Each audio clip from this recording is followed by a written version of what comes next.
Hi, welcome. Enjoy the content, subscribe, and turn on notifications. Garrett Whitmore built everything from scratch.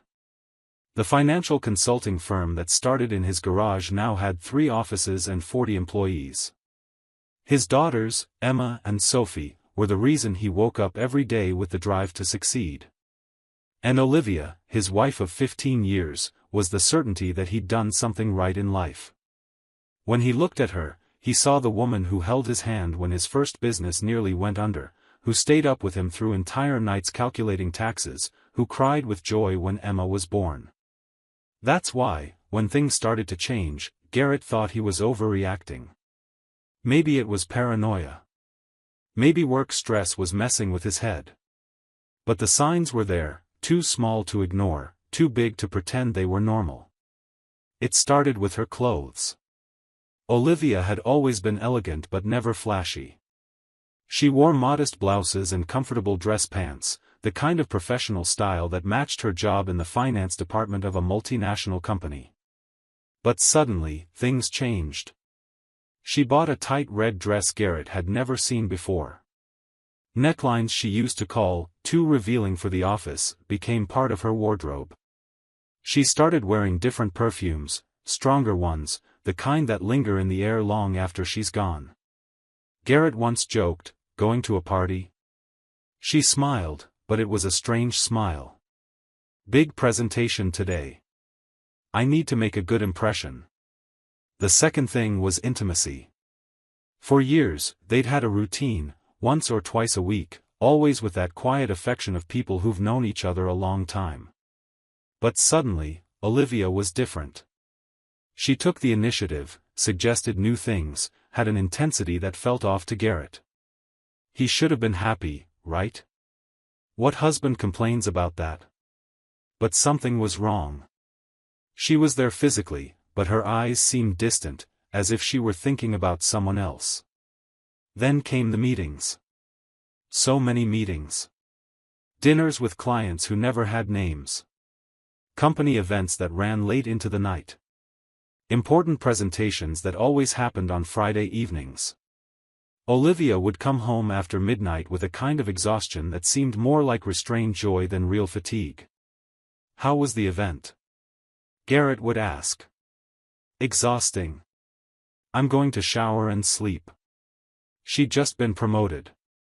Now she worked directly with Trevor Harrison, the new CFO the company had brought in from New York, a 38-year-old single guy with that confident air of someone who always gets what he wants. Garrett had met him once at a corporate dinner. Trevor shook his hand too firmly and smiled with teeth too white. Garrett felt something in his gut at that moment but ignored it. Jealousy was for insecure men, and he'd always prided himself on trusting Olivia. But that trust began to crack. Small lies started showing up. Olivia would say she was going somewhere, and Garrett would accidentally find out the event was actually somewhere else. She started leaving her phone face down, something she'd never done in 15 years. When her phone rang, she'd glance at the screen, tense up, and say, "It's work. I'll be right back," then leave the room to take the call. One night, Garrett woke up at 3 a.m. and found her in the living room, in the dark, typing on her phone. The screen lit up her face, and she was smiling, that smile she used to have when they were dating, when everything was new and exciting. When she realized he was there, she froze. "What are you doing awake?" he asked. "Work issue. I had an idea and needed to jot it down before I forgot." But Garrett saw it. For a split second before she closed the app, he saw the name at the top of the screen, Trevor. The tightness in his chest hit hard. Garrett went back to bed but stayed awake until sunrise. He wanted to believe it was just work. He wanted to believe 15 years meant something, that their daughters meant something, that the vows they'd made meant something. But his gut was screaming. And Garrett's gut was rarely wrong. It took him 2 weeks to make a decision. 2 weeks of watching, of trying to find innocent explanations, of hoping he was wrong. But each day brought another strange detail. A purple mark on her neck that she covered with makeup. A hotel receipt that fell from her purse and that she snatched up too quickly, saying it was from a business trip Garrett was sure never happened. He needed to know. If he was wrong, he'd deal with his paranoia. But if he was right, he needed proof before doing anything. Garrett hired the Mitchell agency. They were discreet, professional, and expensive. The investigator, a man named Robert with gray hair and tired eyes, said he'd need at least 2 months to get something concrete. Lots of people hire us thinking their spouse is cheating and end up finding out they were wrong, Robert explained. I need to be sure before handing over any report. You understand this could end a marriage even if it's just a misunderstanding, right? I know, Garrett replied. But I need the truth. The next 3 months were the worst of Garrett's life. Every day he woke up pretending everything was fine, kissed Olivia before she left for work, played with the girls, and ran his company as if nothing were happening. But inside, he was slowly dying. Every time she said she had a meeting, he wondered if it was true. Every time she smiled at her phone, he imagined who was on the other end. Robert called every 2 weeks with updates. We're still observing. There are some inconsistencies, but nothing conclusive yet. Garrett paid, thanked him, and waited. The waiting was torture. In the 3rd month, Robert called. Mr. Whitmore, I need you to come to the office. I have the full report. Garrett left work early, saying he had a doctor's appointment. He drove to the agency's office with sweaty palms on the wheel. Robert greeted him with a serious expression and placed a brown envelope on the table. Before you open it, I need to ask, are you sure you want to see this? I am. Robert slid the envelope across. Garrett opened it with trembling hands. The first thing he saw was a photo, Olivia and Trevor leaving a hotel. They were holding hands. She was laughing, throwing her head back the way she did when she was genuinely happy. Trevor had his arm around her waist. Garrett flipped the photo over. There were more, many more. Olivia and Trevor kissing in the company parking lot. The two of them entering a restaurant. A photo taken from a distance, through a hotel room window, showing their silhouettes together. There was also a flash drive. Robert explained, it has audio recordings from public places and messages we recovered through some contacts. Everything's legal, Mr. Whitmore. It's all admissible if you ever need it. Garrett took the flash drive and went home. Olivia had taken the girls to ballet class. He had 2 hours alone. He locked himself in his office, plugged the drive into his laptop, and started watching. The videos were worse than the photos. Seeing Olivia kiss another man was one thing. Watching her laugh with him, touch him with that intimacy that should have been his alone, was something else entirely. There was one video of them at a bar where Trevor whispered something in her ear. Olivia closed her eyes and bit her lip, the way Garrett knew so well, the way she did when she was turned on. The audio clips were fragments of conversations. In one, recorded at a restaurant, she said, I know it's wrong, but when I'm with you, I feel alive again. In another, Trevor replied, he'll never find out. And even if he does, you'll choose to stay with me, I know you will. The messages were the worst of all. Daily texts. She sent photos. Said things Garrett never imagined she'd say to another man. Can't wait to feel you again. Wearing that thing you like today.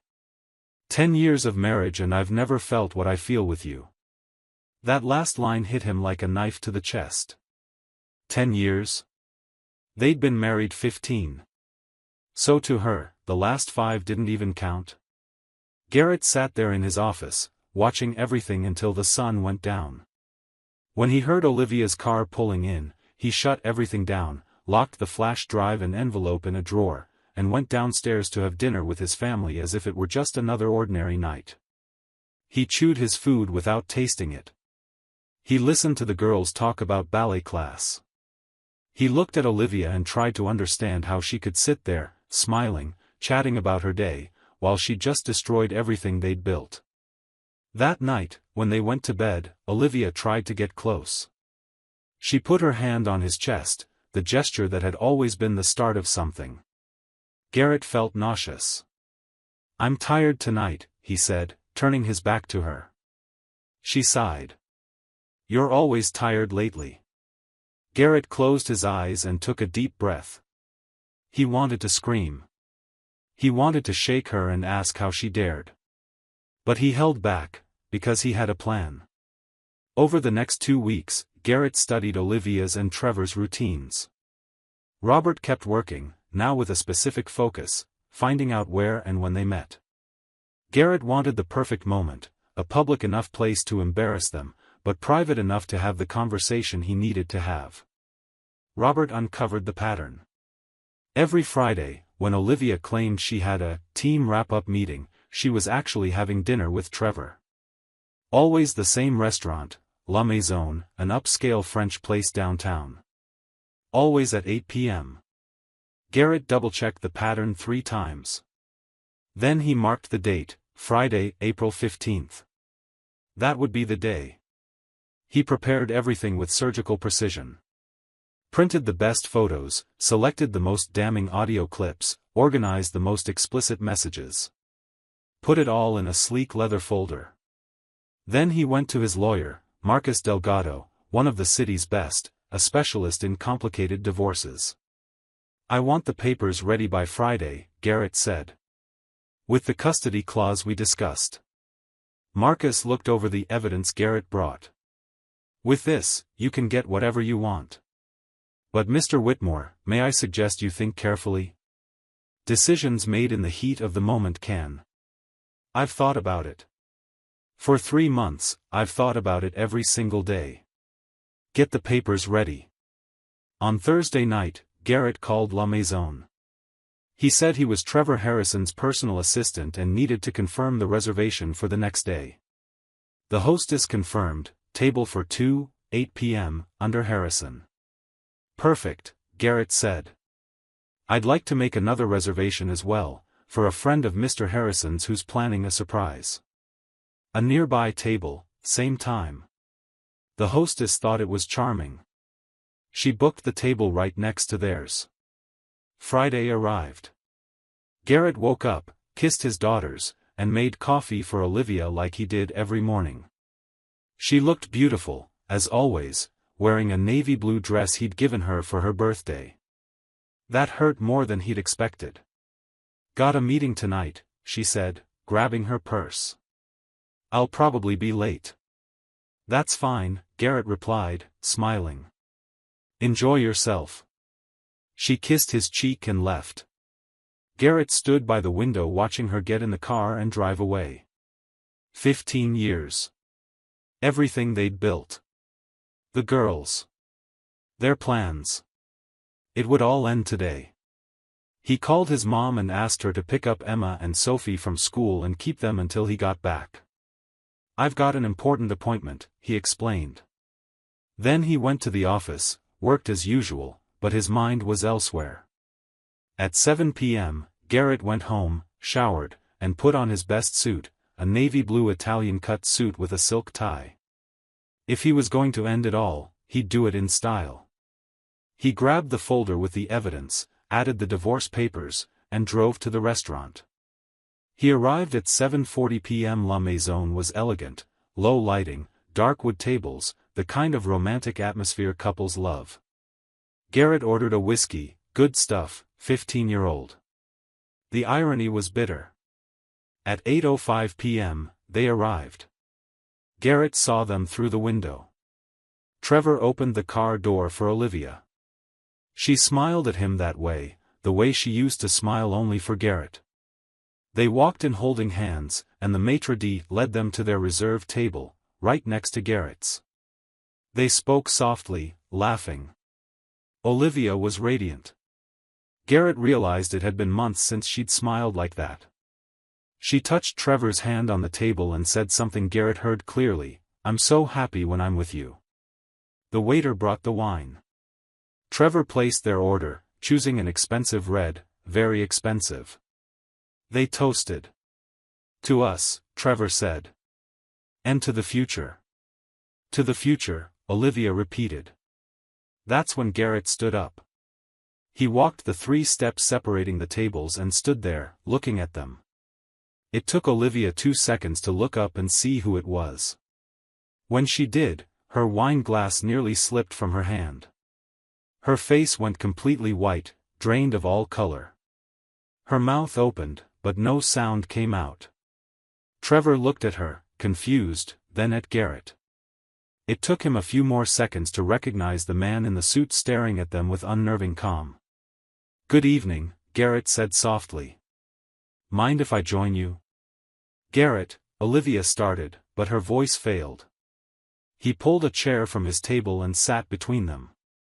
Placed the leather folder right in the middle of the table, between their plates. "Please, go ahead. The wine looks good." Garrett picked up the bottle and read the label. Chateau Margaux 2015. $400. Good taste, Trevor. I hope it's worth what's coming. Trevor tried to regain his composure. "Mr. Whitmore, Quiet." Garrett's voice was low but carried a weight that made Trevor shut up immediately. "You'll speak when I allow it. For now, you listen." Garrett opened the folder and started pulling out photos, one by one, laying them on the table. The first showed the 2 of them entering a hotel. The second, kissing. The third, embracing in bed, seen through a window. "This one's from March 14th. Ambassador Hotel, room 502. You arrived at 7 and left at 11. This other one's from April, in your car, Olivia. Company parking lot, 2 p.m. You thought you were well hidden. But you were wrong." More photos came out of the folder. And more. Olivia started crying, silent tears. Trevor turned pale, staring at the images as if they were venomous snakes. "I've got audio too," Garrett continued. "Recorded in restaurants, bars, public places. All legal, you can relax. There's one especially interesting clip where you, my dear wife, say you feel more alive with him than you have in 10 years of marriage." 15 years, Olivia. 15. But apparently the last 5 were so bad you decided to erase them from memory. "Garrett, let me explain." "Explain?" Garrett laughed, but there was no humor in it. "Go ahead then. Explain how you destroyed 15 years. Explain how you slept with him while our daughters were asleep at home. Explain how you kissed me in the morning and went to meet him in the afternoon. Please, I'm curious." Other diners started noticing something was wrong. The murmur of conversations faded. A few people glanced over discreetly. Trevor tried to stand. "This is ridiculous. Let's handle this somewhere else. Sit down."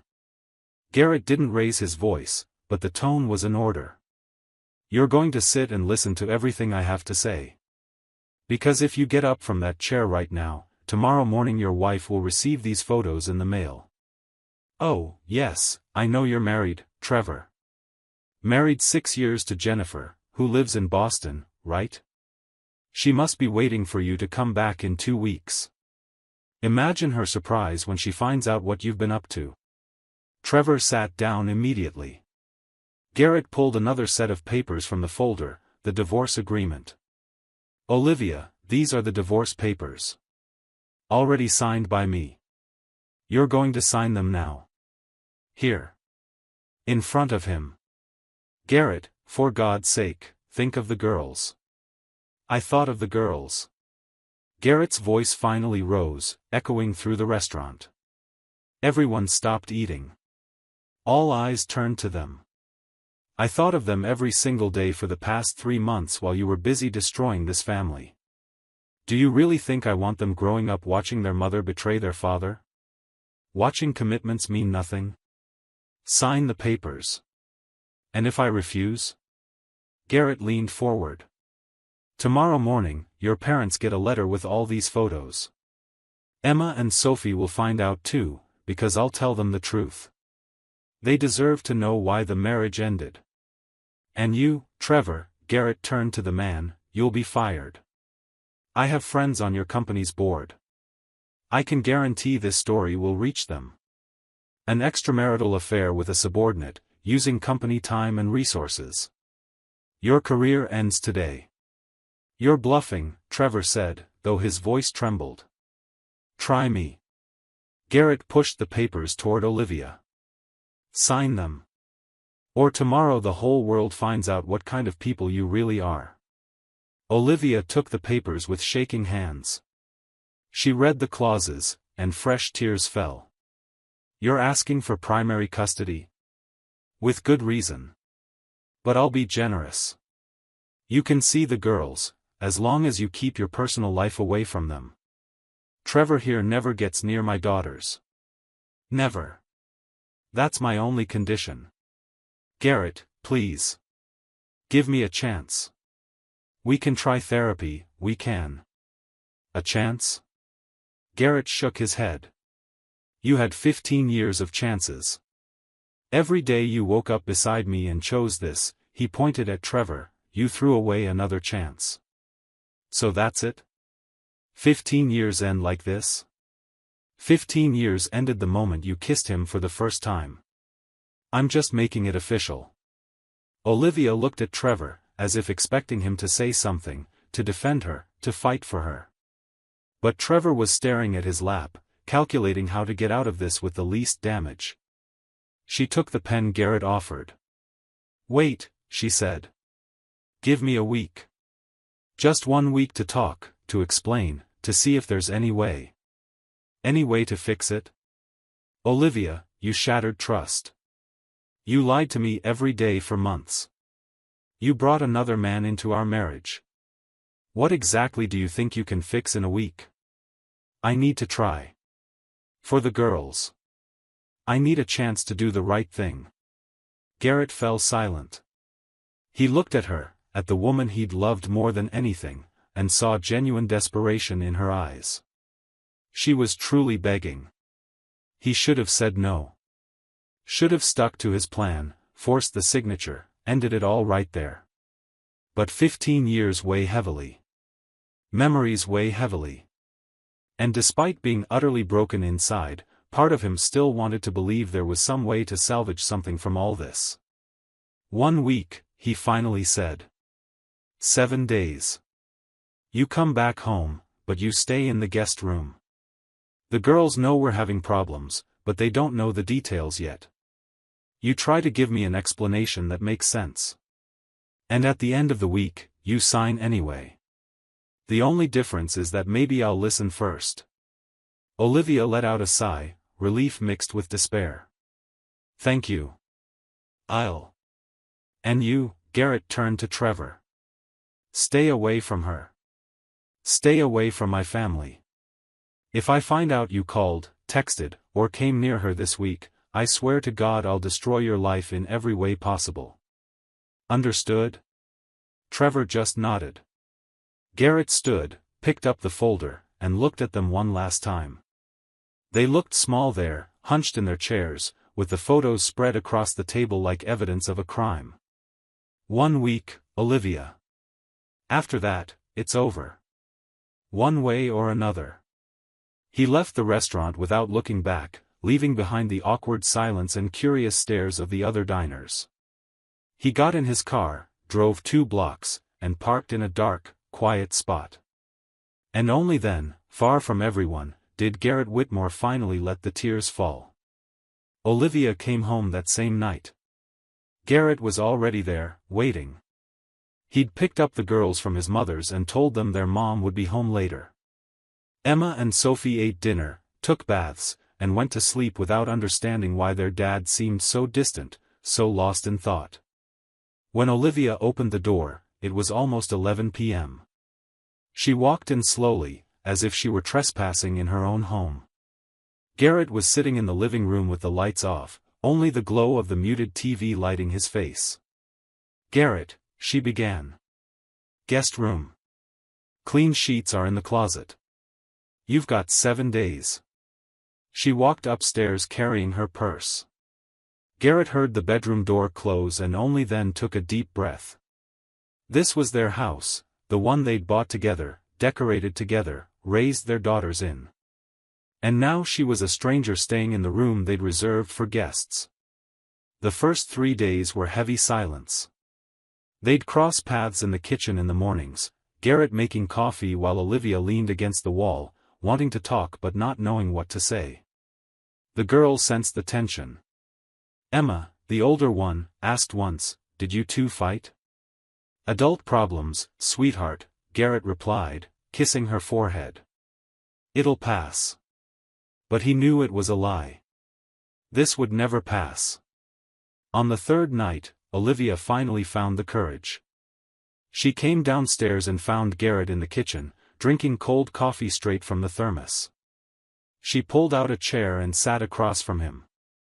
"Can we talk?" Garrett looked at her.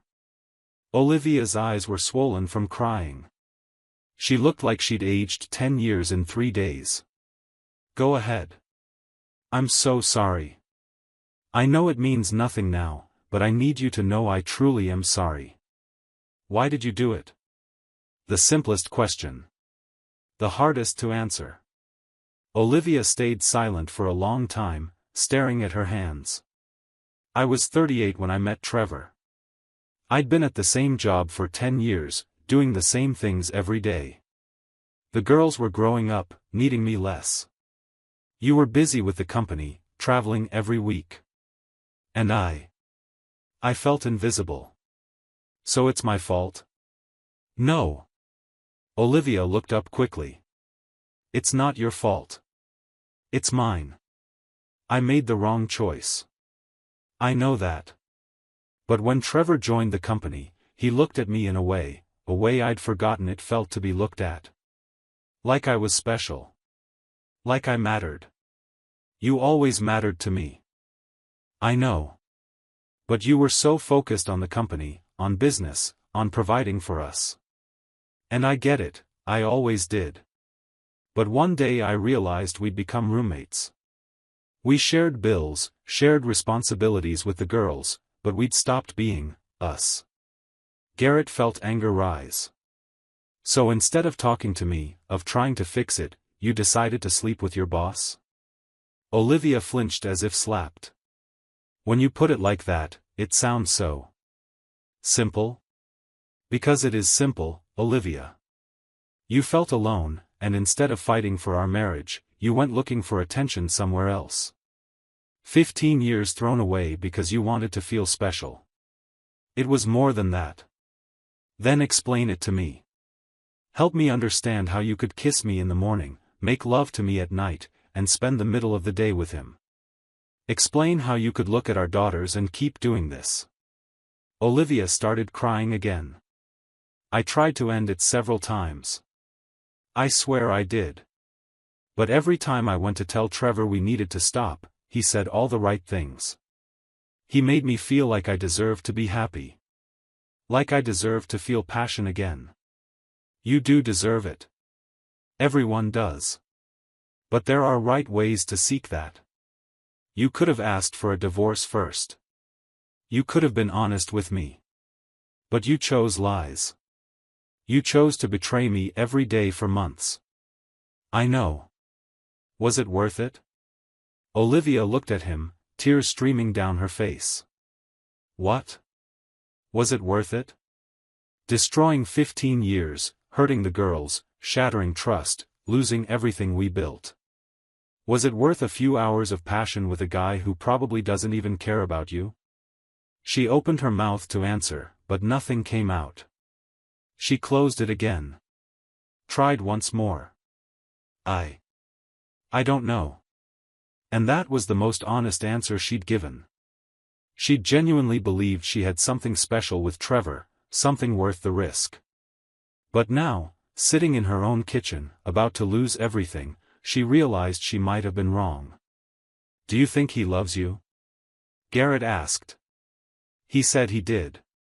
He's married, Olivia. Married 6 years. Has a wife in Boston waiting for him to come back. Do you really think a guy like that knows what love is? Or were you just convenient? Olivia went pale. Married? You thought I'd confront you without knowing everything about him? Jennifer Harrison. Literature professor. They got married in 2019. They have a house in Beacon Hill. No kids yet, but last month she posted on Facebook they were trying. I didn't know. Of course you did. You just chose to ignore it. Because admitting you were destroying two families instead of one would have been too much, right? Olivia buried her face in her hands and sobbed, deep, gut-wrenching sobs from someone truly broken inside. Garrett felt a pang of something. Pity? Maybe. But the anger was stronger. Garrett, do you still love me? The question caught him off guard. He stayed silent, looking at the woman who'd shared half his life. He wanted to say no. Wanted to say the love died the moment he saw the photos. But that would have been a lie. Yes. I still love you. And that's the worst part. Because loving you now hurts. Every time I look at you, I see him. Every time I think about the past few months, I wonder how many times you were with him while I thought you were working. How many times you came home smelling like him and I thought it was just a new perfume. How many times you made love to me while thinking of him. I never thought of him when I was with you. Should that make me feel better? Because it only makes everything worse, Olivia. You were able to compartmentalize. I was the safe husband who paid the bills and took care of the girls. He was the exciting adventure who made you feel alive. And you managed to keep both going for months without losing sleep. I lost sleep. Every night. I hated myself for it. But you kept doing it. Yes. I did. Because I'm weak. Because I'm selfish. Because I'm all the terrible things you're thinking right now. Garrett stood up. The 7 days end Sunday. You'll sign the papers. I'll be generous in the settlement, for the girls' sake. You can see them whenever you want, as long as Trevor stays away from them. That's my only demand. What if I promise never to see him again? If I end it all and promise to go to therapy, to do whatever it takes to earn back your trust? Trust? Garrett gave a bitter laugh. Olivia, trust is like glass. Once it's broken, you can glue the pieces back together, but the cracks will always be there. I'll always wonder where you really are when you say you're at work. I'll always be suspicious when you take too long to reply to a message. I'll always imagine what you're doing when your phone rings. You destroyed something it took us 15 years to build. Those cracks will never heal. He went upstairs to the bedroom and left her alone in the kitchen. Olivia stayed there until sunrise, crying silently, knowing she'd lost everything for something that now felt utterly empty. On the 5th day, something happened that changed everything for Garrett. He was in his home office, reviewing the divorce papers for the 100th time, when Emma knocked on the door. Dad? Can I come in? Of course, sweetheart. He quickly tucked the papers into a drawer. Emma came in and sat in the chair across from his desk. She was 12, but in that moment she seemed much older. Her eyes carried a worry no child should have. You're getting divorced, aren't you? Garrett's heart clenched. He wanted to lie, to protect her from this truth a little longer. But Emma was too smart. Yes, sweetheart. We are. Why? How do you explain betrayal to a child? How do you say that sometimes the people we love make choices that destroy everything? Garrett chose his words carefully. Your mom made some choices that really hurt our marriage. And I really tried to believe we could fix it. But some things, when they break, you have to accept they're over. Was it her fault? Garrett hesitated. He wanted to shield the girls from the full truth, but he also knew lying would give false hope. It was her choice, yes. But it's also my choice how I handle this. We always have choices, Emma. Your mom chose to do something that hurt our family. And I chose to protect myself from that pain. Neither choice is easy, but both are necessary. Emma was quiet for a moment, processing. Will I still get to see both of you? Always. I promise we'll do everything we can so you and Sophie feel loved and safe. We may have failed each other, but we'll never fail you. Mom's been crying a lot. I know. Are you crying too? The question caught Garrett off guard. Of course he'd cried. Cried in the car after the confrontation at the restaurant. Cried alone in the shower when he thought no one would hear. Cried lying in bed staring at the ceiling at 3 a.m. But he didn't want the girls to see that. Sometimes, sweetheart.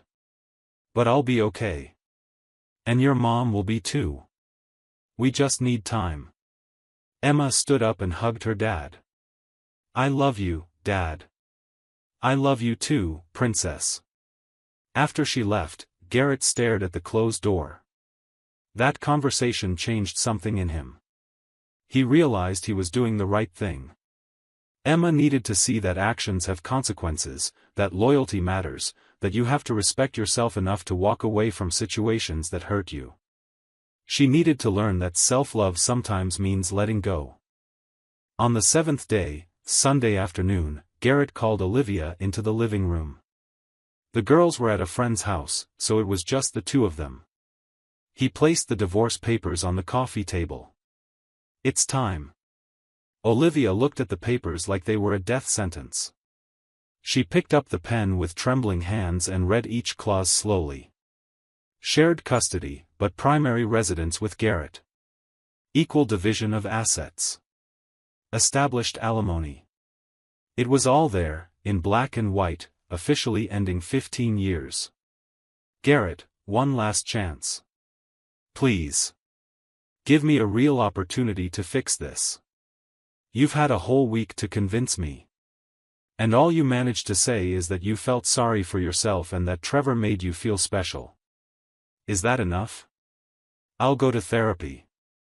I'll do whatever it takes. Olivia, sign the papers. She took the pen and signed. Each signature seemed to tear a piece out of her. When she finished, she pushed the papers back to Garrett. There. You got what you wanted. I wanted a faithful wife. This, he pointed to the papers, is all that's left. Olivia grabbed her purse and went to the guest room to pack. 2 hours later, she left the house with 2 large suitcases. Garrett watched from the window as she loaded everything into her car. She looked at the house one last time, tears in her eyes, and drove away. But Garrett still had one thing left to settle. On Monday morning, he put on his best suit, grabbed an envelope, and went to the building where Trevor worked. He went straight to the 14th floor and marched into Trevor's office, brushing past the secretary who tried to stop him. Trevor was on the phone when Garrett walked in. He turned pale at the sight of him and hung up immediately. Mr. Whitmore, Quiet. Garrett closed the door behind him and placed an envelope on the desk. This is a contract. You'll read it and sign it now. I swear I didn't know things would get this. 3 years. $2,000 a month deposited into an education account for my daughters. Therapy, school, college, whatever they need because of the trauma you helped cause in this family. You're crazy if you think I'll. Garrett pulled out his phone. Want to see your wife's reaction when she gets these photos? Or would you prefer I send them straight to HR? Extramarital affairs with subordinates usually lead to immediate termination, especially at companies that care about harassment and workplace environment. You're wrong, Olivia was never my direct subordinate. She reports to the CFO. You're the CFO. I'd love to see you explain that distinction to legal. And by the way, your wife? Jennifer? I have her address. I can send the photos today if you'd rather. This is extortion. It's restitution. You helped destroy a family. Now you'll help rebuild what you can. Sign it, or your life becomes hell. Your choice. Trevor grabbed the pen and signed the contract angrily, each stroke aggressive, tearing into the paper. When he finished, he threw the pen on the desk. Satisfied? Not even a little. But at least my daughters will get something good out of this mess. Garrett picked up the contract and headed for the door. He stopped with his hand on the knob and turned. One last thing. Olivia believed in you. She thought you two had something real. But we both know the truth, don't we, Trevor? You just wanted an easy conquest, a married woman, vulnerable, craving attention. You're all the same. I hope that when Jennifer finds out, and she will eventually, you feel even a fraction of what I felt. Garrett slammed the door behind him. He rode the elevator down with the signed contract in hand, feeling a small victory amid the wreckage. Trevor would pay. Maybe not enough, but he'd pay. The months that followed were the hardest of Garrett's life. He had to explain to his parents why the marriage ended. He had to endure his mother's disappointed look, she'd always adored Olivia. He had to deal with the girls asking when Mommy would come back home, not understanding she never would. Emma became more withdrawn. Sophie, the younger one, cried every night asking for her mom. Garrett put both girls to bed, told them stories, promised everything would be okay, but inside, he was falling apart too. Olivia honored the agreement. She picked up the girls every Friday and returned them Sunday night. Garrett avoided talking to her beyond what was necessary. Every time he saw her, the wounds reopened. 6 months after the divorce, Garrett was starting to get used to the new routine. The girls were at Olivia's for the weekend. He was alone, which was becoming more and more common. He grabbed a beer from the fridge, sat on the couch, and turned on the TV. The phone rang. It was Emma. "Hey, sweetheart. Everything okay? Dad, can I ask you something?" "Of course. Mom's crying again." "A lot." "She's in her room, but I can hear her." Garrett sighed. "She'll be okay, Emma. Sometimes adults need to cry. But it's different this time. She said something weird." "What was it?" "She said Uncle Trevor went back to his wife for good. And that he hasn't called her once since you two split up." Garrett fell silent. He felt a strange mix of anger, pity, and even a bitter hint of satisfaction. Trevor had moved on. Of course he had. Guys like him always do. Olivia was just another conquest, another distraction, another game he played and won. And when the game got too risky, he simply walked away and found someone else. "Dad? Are you there?" "I'm here, sweetheart. Listen, let me tell you something important. Life will offer you lots of things that seem shiny, exciting, better than what you already have. Some people will make beautiful promises, make you feel special for a while. But real happiness is about choosing the right people, the ones who stay even when things get hard. It's about loyalty, about waking up every day and choosing to do the right thing, even when the wrong thing seems more fun. How will I know who the right people are? You pay attention to their actions, really pay attention. Anyone can say pretty words. But actions show who someone truly is. Trevor told your mom he loved her, but when things got tough, he disappeared. That tells you everything you need to know about him. And you, Dad? Do you still love Mom? The question again. But this time, the answer was different. I'll always have love for your mom, Emma. We spent 15 years together, and you two came from that love. But today, I choose to love myself more. I choose to respect myself. I choose to live a life where I'm valued and where people are honest with me. And that's the most important lesson I can teach you. Sometimes the greatest act of love is having the courage to let go. Does that apply to Mom too? Garrett thought about the question. Olivia was suffering, that was obvious. She'd thrown everything away for a guy who never truly cared, who used her and discarded her the moment it became inconvenient. She'd destroyed a family for an illusion, for a few hours of passion that in the end were completely empty. It does. Your mom also needs to learn to love herself. She made terrible choices because she thought she deserved happiness the wrong way. She looked for validation in someone who'd never truly give it. And now she's paying the price. But that price, as painful as it is, will teach her to value herself. I hope it does. Do you think she was worth it? If you could go back in time, would you choose her again?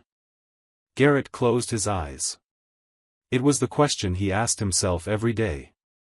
If he had a time machine, if he could go back to the day he met Olivia in college, would he do things differently? Yes. Because without that choice, you two wouldn't exist. And you're the best thing that's ever happened in my life. But if I could go back 6 months, before she started the affair, I would have gone to couples therapy, fought harder for our marriage, paid more attention to her.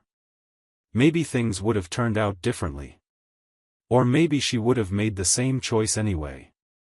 We'll never know. Are you happy now, Dad? The question surprised him. Happy? He was alone. Every night he slept in a bed that used to hold someone else.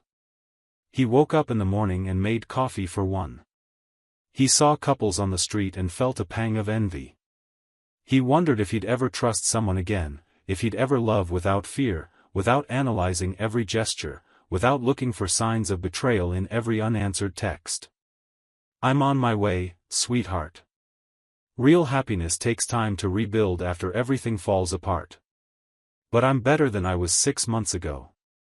And in another 6, I'll be even better. Because I chose to heal instead of staying somewhere that hurt me every day. He heard Sophie crying in the background. Emma, is your sister okay? She heard Mom crying and got scared. I'll take care of her, Dad. See you tomorrow. Love you, Princess. Love you too. Garrett hung up and stared at the phone. Trevor had moved on, probably married some other woman he'd convinced with the same pretty words, the same empty promises. And Olivia was alone, realizing too late that she'd traded gold for bronze. He should have felt satisfaction. Sweet revenge. But all he felt was exhaustion, exhaustion from all the pain, all the destruction. 15 years wasted. A family shattered. 2 girls who'd carry these scars for life. But as he sat there alone in the living room, a warm beer in his hand, Garrett realized something fundamental. He'd walked away. He'd had the courage to look at an impossible situation and say, no more. He'd set boundaries. He'd respected himself enough to demand better.